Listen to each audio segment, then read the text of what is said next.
Hello, everyone. Welcome to day 28. Just 2 more days after this of this pilgrimage to the Litany of Humility. I hope it's been a fruitful journey for you. Well, today I got a little bit of a confession to make. Today's prayer that others maybe praise and I go unnoticed. This prayer is for the likes of me. I'm a people pleaser, or perhaps more an accurate way to put it is I am a people pleasing, recovering addict. The odd thing about the part of me that has to please another is that my desire to please people is actually not universal.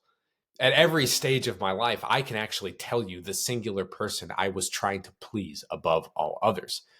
For the most part, I actually have no problem displeasing people. My wife, from time to time, in her feminine genius, has to keep me in check.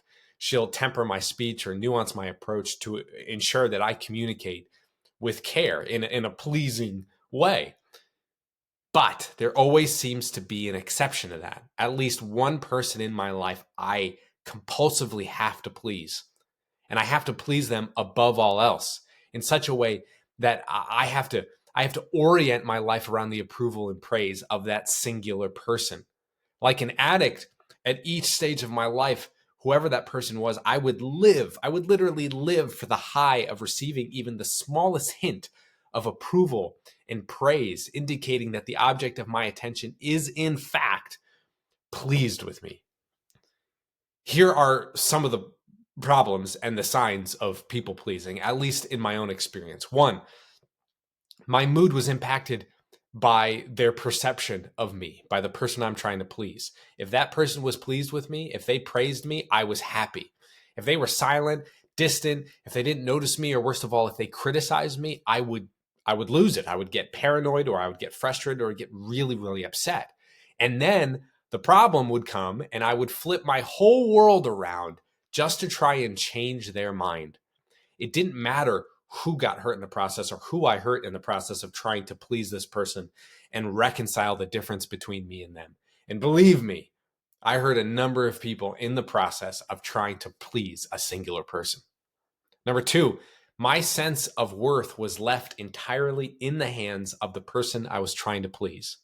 I really didn't care what anybody else thought, but that one person, if they had a negative opinion of me, my whole sense of self-worth could plummet.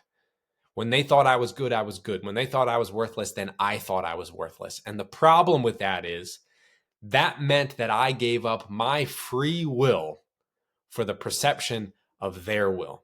I oriented my life and the rules by which I lived.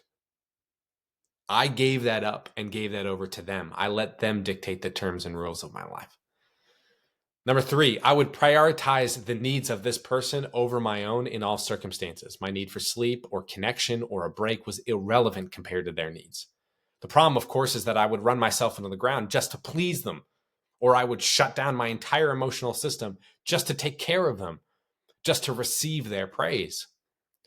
Number four, I wanted all the praise, and I was jealous of anyone who received praise from the person I was trying to please. The problem with that, of course, is that the desire to use other people for my own gain, the temptation to exploit their weaknesses or their failures for my benefit, the temptation to even tear other people down for the purpose of receiving praise and pleasing this singular person was overwhelming at times.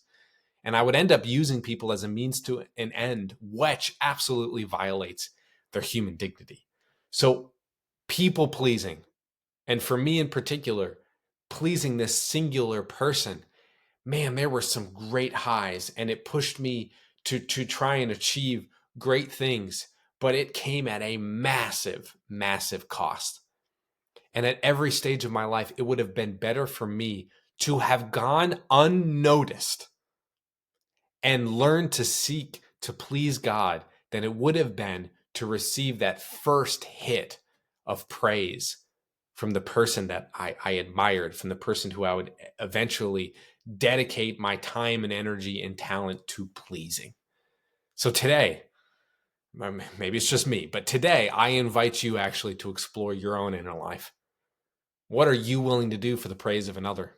How do you feel when you go unnoticed by other people? And what do you think God is saying to you through those experiences? And together we pray that others may be praised and I go unnoticed. Jesus, grant me the grace to desire it.